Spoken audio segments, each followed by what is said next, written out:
Hey everyone, welcome back for another deep dive. Glad to be back. Today we're going to be tackling something a little different, a little mythical. Oh, Yeah, we're going to ancient China.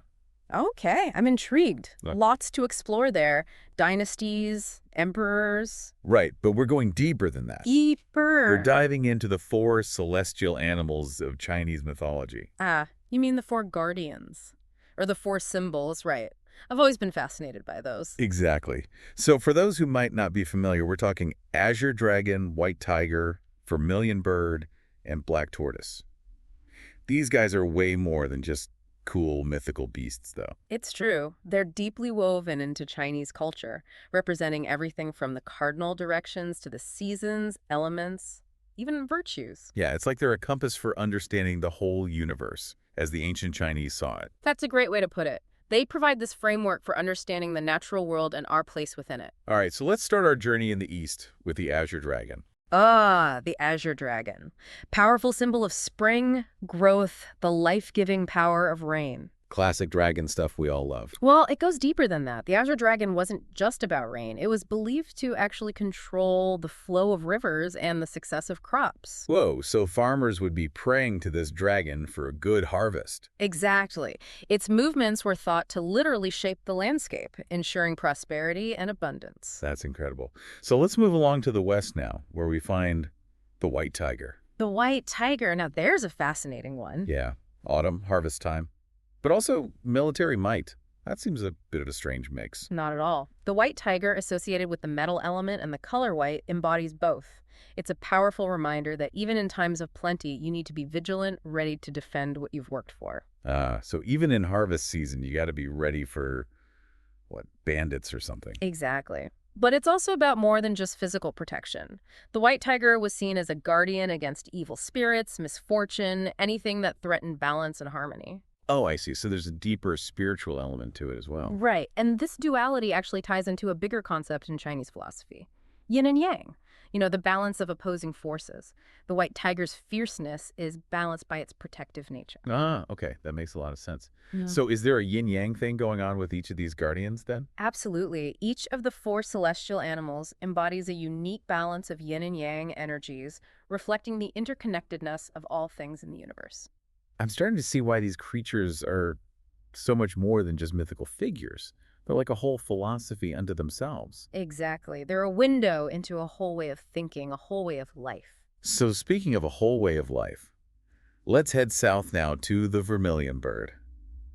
Summer, fire, passionate energy. This one seems a bit more, well, feisty. The Vermilion Bird is definitely full of vibrant energy. But it's not just about summer and fire. It also represents joy, good fortune, and even the feminine power of the Empress herself. Whoa, fire NAD Empress. That's a potent combination. Makes you wonder what kind of stories and myths they had about this bird. Oh, I'm sure there are some amazing ones. Maybe we'll have to do a whole deep dive on just the Vermilion Bird sometime. That's a great idea. All right, to round out our journey, we have the Black Tortoise of the North. This one always seemed a bit of an enigma to me. A snake intertwined with a turtle. What's the deal with that? It's fascinating, isn't it? The black tortoise symbolizes winter, water, longevity, and wisdom.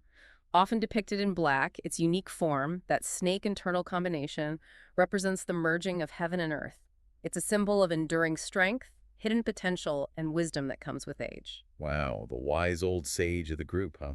And I bet this one played a big role in how people thought about aging and living a long, fulfilling life. You bet.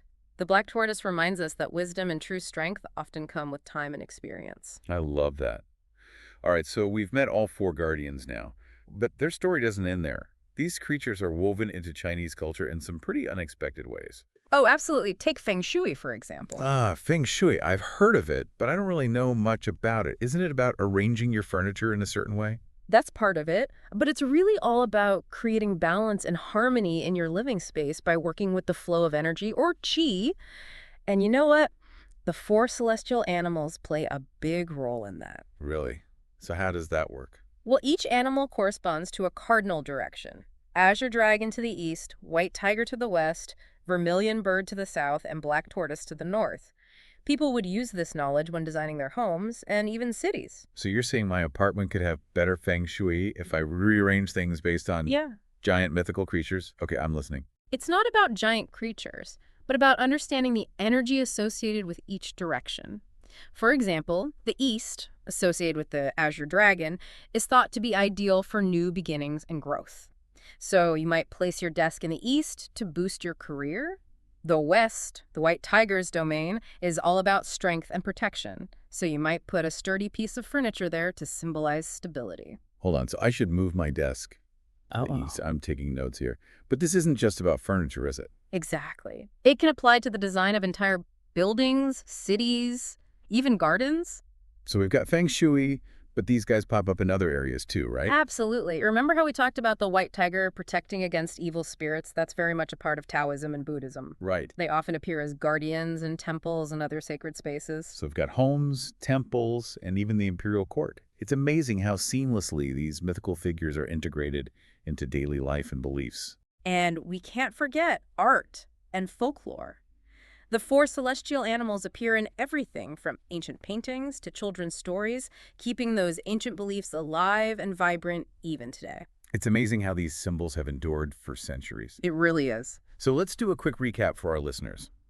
We've got the Azure Dragon of the East, representing spring, growth, and new beginnings. Then there's the white tiger of the West, symbolizing autumn, strength, protection, and the importance of vigilance. Moving to the south, we have the fiery Vermillion Bird, representing summer, joy, good fortune, and the power of the Empress. And last but not least, we have the wise Black Tortoise of the North, embodying winter, longevity, wisdom, and the merging of heaven and earth.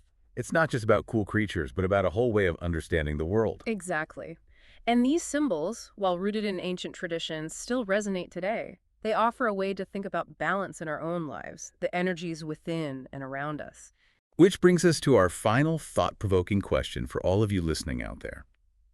If you could choose one of these creatures as your personal guardian, which would you choose and why?